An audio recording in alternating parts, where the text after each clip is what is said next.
This is Lesson Journalism 101, pretty much the basics. We're going to talk about the 5 W's and an H. We've talked about those a little bit before. We're going to talk about the inverted pyramid, and we're going to talk about a lead. So let's start with the basics. What questions do people want to know about the news? Rudyard Kipling, who was a British journalist born in India, probably best known for writing the book Jungle Book, which many of you may have read as children. He said, "I keep 6 honest serving men. They taught me all I knew. Their names are what and why and when, and how and where and who." So let's talk a little bit about the 5 W's and the H. Who? Who is this event or the story about? What? Explain what the event is that we are covering in our news story. When? When did it happen? Where? Where did it happen? Those are usually important news stories. Why? Explain why the event happened. Now again, sometimes the whys are not as important. Sometimes they're pretty much a no-brainer. You can figure it out. Explain the how. Oftentimes, that also doesn't need to be explained, but if it does, put it in there. Journalism purists believe that a story isn't complete unless it answers the first 4 questions: who, what, where, when. This practice is also very helpful for many writing projects that you will do. For example, on your SATs, your ACTs, or even college exam essays, or even high school essays. When you concentrate on those first basics, you can get those in there and basically write a good essay on your test without being real wordy. A good journalist will get to the point, use an active voice, we'll talk about that more in later lessons, and write in simple sentences. Readers are impatient to get to the important stuff. Follow the leader. Let's look at how several reporters began their stories, their leads.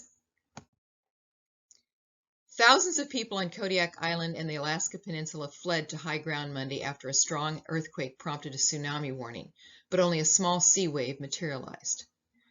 Okay, which of these were featured in the story lead? What's the first one? Thousands of people. Is that the who? Yeah. On Kodiak Island and the Alaska Peninsula. That's the where. What? They fled to high ground when? Monday. So we've got the who, where, what, and when. And now you've even got the why. After a strong earthquake prompted a tsunami warning, but only a small sea wave materialized. Now there's more to that story, but we've got the basics just from reading the first paragraph, the lead. Which of the 5 W's or H are featured in these leads? A massive explosion rocked Beirut on Tuesday, flattening much of the city's port, damaging buildings across the capital and sending a giant mushroom cloud into the sky. More than 70 people were killed and 3,000 injured, with bodies buried in the rubble, officials said. This is a fairly recent story. What? Starts, a massive explosion. That's the first one. What? Where? In Beirut. When? On Tuesday. What did it do? Flatten much of the city's ports, damaging buildings across the capital, sending giant mushroom cloud. They get a little more explanatory of what happened. More than 70 people were killed and 3,000 injured. That could sort of be called the who, but basically the story is more about what and when and where. Here's another one. Tropical storm, I can't remember how to pronounce this, Isaias, tore inland across the mid-Atlantic early Tuesday, spreading flooding rain, damaging winds, and tornadoes along and ahead of its path. In this one, we have the what? Tropical storm. What did it do? It tore inland across, and where? Across the mid-Atlantic. When? Early Tuesday. And what did it do? How did it spread flooding rain, damaging winds? We don't have a who in there. Don't write a news story like a story for literature class. If you write a story, usually if you're writing a sort of a a story that's going to be interesting and maybe be like a novel or something, you begin by developing the characters, telling all about each one of the people that's involved. You might even describe the location, where it's at, the timing, the surroundings. Then you might give the events in the story in chronological order. First this happened, then this happened, then this happened, then this happened. Finally, you write about the big event, the disaster or the amazing event or the failure or whatever.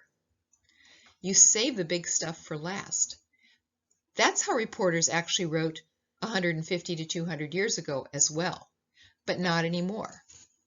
And we'll talk about why. Did you notice in each of these examples that the basic questions were answered in the very first sentence or the first sentence or two in the article? That's because writing for journalism is not like writing for English Lit. If a reader is interested by a headline, he or she will read only about 25% of the story and then move on and read something else. For hard news stories, journalists give away the most important information, the exciting stuff, at the very beginning, which is called the lead or lead. The rest of the story has less important information. This format is called the inverted pyramid. Remember this, news readers have short attention spans. Plus, they've got a big newspaper to go through if they want to read a lot of stuff. You need to hook them into the story from the beginning and hold their interest until the end, or else they'll stop reading. How can you hook them? With your lead paragraph. In newspaper lingo, it's spelled lead, and it started years ago because L-E-A-D is also pronounced lead, and because they used lead type, they were trying to just discern between the difference. So after you write your lead, which is there at the top, next comes the important but not absolutely necessary information. You can see this inverted pyramid. Then you keep adding and organizing paragraphs in order of importance. Some more information. Then some more information, but maybe not as important as the other. And then some lesser important information, but that might be interesting, but is not as important. You leave the least relevant for the last. That way, if you need to cut the story short, that's a paragraph you delete.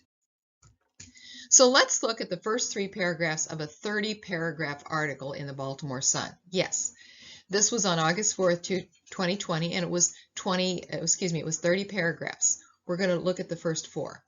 And we'll see how the inverted pyramid was used by these 2 reporters. Maryland Public Schools postponed fall and winter high school sports seasons because of coronavirus concerns. This was by Tim Schwartz and Glenn Graham. It was in the Capital Gazette. The Maryland Public Secondary Schools Athletic Association is postponing the fall and winter high school sports seasons with the coronavirus pandemic continuing and the case counts climbing back upward. First paragraph. They got what? It's being postponed, and by who? I guess you could say they were the ones that announced it, the Maryland Public Secondary Association. Why? Because of the coronavirus pandemic. The decision comes as many school districts delay in-person learning and 3 months after the cancellation of the 2020 spring sports season because of the pandemic. It also follows a similar move by 2 bodies that govern area private schools, the Maryland Interscholastic Athletic Association and the Interscholastic Athletic Association of Maryland. I don't know what the difference is, which announced last week that they postponed the start of fall practices to September 1st or later.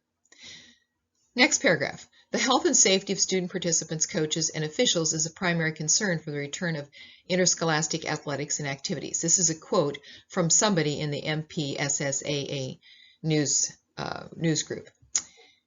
Then it goes on. The fall-spring sports season was set to begin with tryouts and goes on August 5 and on and on.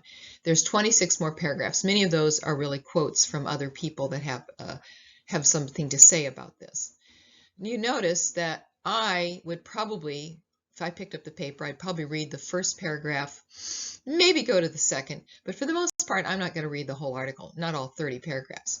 But some people will. Some people who are really into sports, really into why this is happening, want to know more information, maybe even want to write a letter to the editor, they're going to read the whole thing. Let's imagine that you only have 20 seconds to tell someone else what you just saw that was amazing and exciting. like you're getting on the elevator and they're getting off at the next floor. You need to tell them right away. That's your lead. That's what you think about as your lead. Begin with a sentence less than 30 words that summarize the most important information of the story. That's how we write news. In the old days, back before digital printing, there was an even better reason for using the inverted pyramid. Today, anyone can use a laptop to type text and design pages for a report or a newspaper or even the yearbook. Then you send it to the copier to print out. But that's not how it used to be. Printing a newspaper took a lot more work. These are some pictures of some old-time printers. Have you ever sorted small nails or done a 1,000-piece jigsaw puzzle? That would be easy compared to typesetting. Back in the old days, before online publishing, papers had to be printed. If any of you have ever done stamping with the stamps, you know that when you look at the stamp, it shows basically the backwards part, because once you press down, it's going to look different than what it looks like on the stamp itself. The same thing is true with letters. So before online publishing, when the papers were printed on the presses, a typesetter would have to put each letter on the press backwards to spell out the words and paragraphs of a story. It was very detailed and time-consuming work. Ink would then be applied to the type and a piece of newsprint paper would be placed on top. A heavy wooden press would then come down on top. Later, a metal cylinder was used as a roller. You can see this on the top picture, how he's laying the newsprint down after he's put the ink all over that upside down, or not upside down, but backwards typeset, and then he's going to roll it over and press that down on the print so it'll, when you lift it up, you can read it. Imagine you're a typesetter who just completed the front page of a paper so it could be printed, and a reporter runs in with a breaking news story for the front page. But there's no room. You've already done everything. The other stories are going to have to be rewritten and made shorter, and that means taking all the little letters out and putting them back in again, doing the whole page over again. The reporters are going to have to rewrite those stories. They're going to have to decide what they're going to leave out. Then you're going to have to go back in, if you're the typesetter, and re-put all of those letters in backwards again. Darn, that's a lot of work. But with an inverted pyramid, you just remove the bottom paragraph or paragraphs, and it still works, but not as much. You just take out those parts and you put the news story in the space. In the 1840s, the telegraph was invented, but it wasn't cheap to use. You had to pay for every letter in every word you sent. One of the first charges was a penny a character, which is a letter. So imagine the word "the" was 3 pennies. And we're talking about back during the Civil War, when a penny was worth a lot more than it is today. Newspapers spent hundreds of thousands of dollars in telegraph costs to report the Civil War. It was necessary to get rid of flowery language and be more concise, not wordy. The inverted pyramid helped the reporter to summarize the story, to get to the heart of the point, to sum up quickly and concisely the answer to the questions, what's the news? What's the main stuff? So in other words, reporters, unlike writing for literature, you start at the end and you end at the beginning. News writing is about the only form of writing in which you start with the climax. Journalists focus on the end result and then may go back to the beginning. They like giving away the ending. So let's practice this one. I want you to assemble these paragraphs into an inverted pyramid story. You don't have to write these. I want you to look them over and decide what you would do. How would you arrange it? Would you put A, B, C, D, or E first as your story? And then would you put A, B, C, D, or E second? And then what would be your very last paragraph? Go through that. I'm going to ask you to just stop the recording and do that. Write it down on a piece of paper now. And then when you're ready, you may go on to the next recording.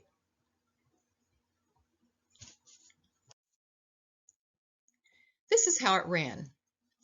It ran with the B was the first paragraph. Authorities evacuated a state office building on Wednesday after suspicious powder was found in a letter sent to the governor's office. That's pretty much the basics. The what happened, when, where, why, David Bailey, Homeland Security Division Chief for the Austin Fire Department, said 9 workers from the mailroom where the letter was processed were quarantined until tests could determine whether the powder was toxic. So that's some interesting information, but it's not the basics. If I just want to know quickly what's going on, the first paragraph would be it. And then so on. And finally, the last paragraph is the mailroom is in the state insurance building. Okay, that's nice to know, but that's not really important. And if I had to cut this story short, that's the place I would cut it, wouldn't you?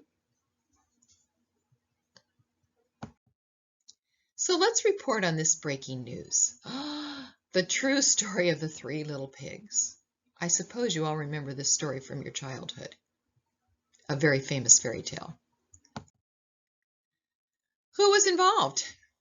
Well, you had 3 pigs and the big bad wolf, didn't you? What happened? Well, the pigs had built their houses with all different kinds of stone and straw and everything else. But is that really important in the first paragraph? No. What we want to know that happened is the wolf huffed and puffed and blew their houses down. So basically, the pigs were assaulted by the bad wolf. You can say where it took place, when it took place, why did it happen, how did it happen, but some of those others are going to be in later paragraphs. You want to know the basics at first. So let's rewrite some old familiar stories as hard news. David slays Goliath. A standoff between Goliath of Philistine and David of Israel turned deadly yesterday at the Valley of Elah. According to sources close to the young shepherd, David slew the giant with a slingshot, and then King Saul and the Israelites claimed complete victory. Goliath, a seasoned warrior, was well known in the region. A former soldier who served with Goliath claimed that the giant taunted the Israelite army prior to the battle. I defy the ranks of Israel this day. Give me a man that we may fight together, says Goliath. You get a quote in there. Originally, King Saul was to meet Goliath, but sources reported that David, who had never been in military conflict prior to yesterday, volunteered for the conflict. David announced his plan and attributed his decision to God, shouting, quote, "This day the Lord will deliver you into my hand, and I will strike you down and cut off your head." So let's say all you wanted to know was the basics. The first paragraph pretty much tells it all. A standoff between Goliath the Philistine and David of Israel turned deadly yesterday at the Valley of Elah. According to the sources close to the young shepherd, David slew the giant with a slingshot, and then King Saul and the Israelites claimed complete victory. So right there you've got the basics. If you didn't want to know anything more, you could just go on to the next story in the newspaper. Or you could get some more details. You even get a quote from Goliath. You get a quote from David. Bad fall injures children. It was reported by a reliable source last night that Jack and Jill Jones both fell down a slippery hill. The 12-year-old twins were sent by their mother to get a bucket of water. In returning, Jack fell down, hit his head on a rock, and received a slight concussion. Jill apparently tripped over Jack and in falling down received a skinned knee. The two were taken to the country hospital. Jill was treated and released. Jack remains in satisfactory condition and will probably be released tomorrow. Good old story. Jack and Jill went down up the hill to fetch a pail of water. Do you see how we made it news? We had to add a few little details just to make it interesting, but we wrote it as a news story. A case of vandalism and theft. Police are investigating reports of a break-in yesterday at the home of Mr. and Mrs. Bear of Falls Creek. The Bears surprised the sleeping intruder when they returned from an outing with their son. They discovered their door open and the home in disarray. Some of their porridge had been consumed. It looked as though chairs had been appraised for comfort, while all the beds in their bedroom had been used to some extent. Only the son's bed had been slept on. The young female intruder fled before they could question her. It is believed that she is Miss Goldilocks Jones of nearby Forest Town. Mr. and Mrs. Jones, Goldilocks' parents, report that their daughter returned to the family home quite distraught. You remember that story? Goldilocks and the Three Bears? Woo! Children survived 2 months of torture. 2 missing children were found earlier this week after a 2-month captivity in the home of a known cannibal who lives in Enchanted Forest. While the case continues to be under investigation, it is known that the children, Hansel and Gretel Miller, became lost on a hike June 26th and wandered to the home of Gritchy Witch, where they were kept against their will until escaping on August 30th. So we have the basics of this story. We know who, we know what, we know where, we know when. But there's more information in case you want to know more about how did they survive, how did they get away. Hungry birds interfered with their practice of leaving breadcrumbs on the trail for orienteering. Once lost, the siblings found their way to the witch's gingerbread home, where they were ensnared and then restrained. She kept trying to feed us lots of food so we could gain weight, Gretel.